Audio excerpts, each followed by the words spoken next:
In this magnetic separation lab station, I've got a mixture of sand, gravel, and iron filings, and I'm going to separate that using a magnet, which is on the inside of this graduated cylinder.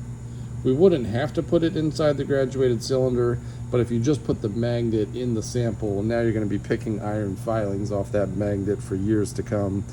So I'm just trying to keep the magnet as clean as possible. It's the same type of magnet you find on the inside of a computer. So this is actually the magnet out of my computer hard drive that I took to college with me, and once the computer died, I still salvaged some of the parts. So I'm going to put that in here. As we mix it through the sample, you can see that it's collecting the iron filings on the underside. To transfer those into this second weighing dish, if this was an electromagnet, I could just turn off the current and drop those iron filings into that weighing dish, and that's what trash recycling centers do to pull out the iron in the trash.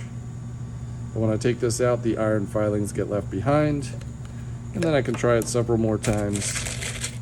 The magnet's only strong enough to pick up a certain weight of the iron filings. So you can see I got some more. But again, at no point do I ever want to touch that magnet to the iron filings, because that's going to make it a mess to clean up.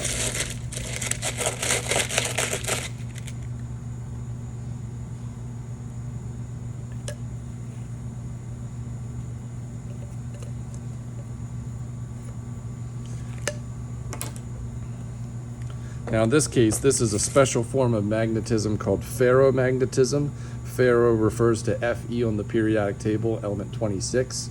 So when we say iron is magnetic, we should really say it's ferromagnetic. The other element that does that, I believe, is cobalt. So that's a special type of magnetism. But there's lots of other types of magnetism out there that are a little bit weaker, not quite as common. So let's take a look at those.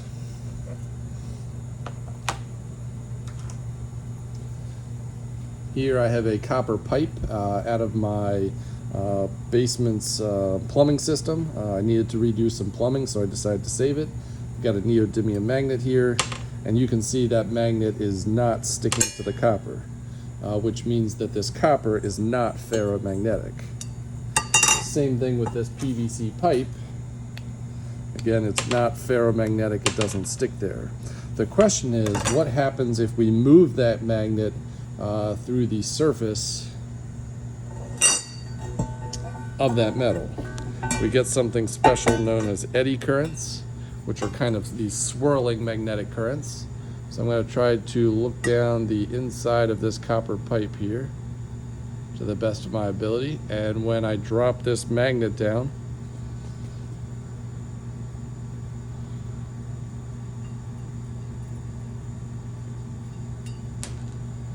you can see how long it takes for that magnet to exit the copper tube. It's almost like it's defying gravity.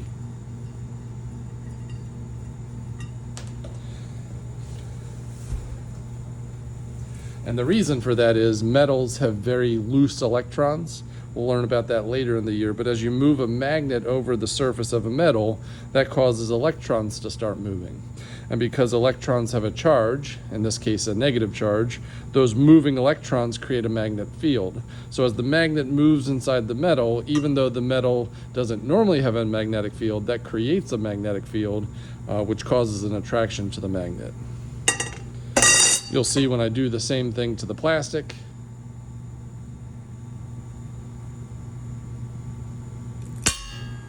it just falls straight down because the plastic does not have free moving electrons that create magnetic fields.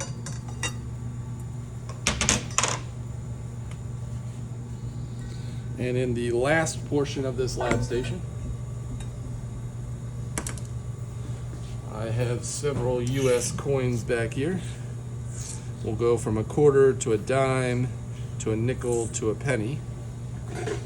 And on the end of this screwdriver, I have a really strong neodymium magnet. I'm going to try to pick up the penny. You'll see nothing happens. That penny is not ferromagnetic. I try to pick up the nickel. Nothing happens. The nickel is not ferromagnetic. The dime is not ferromagnetic. And the quarter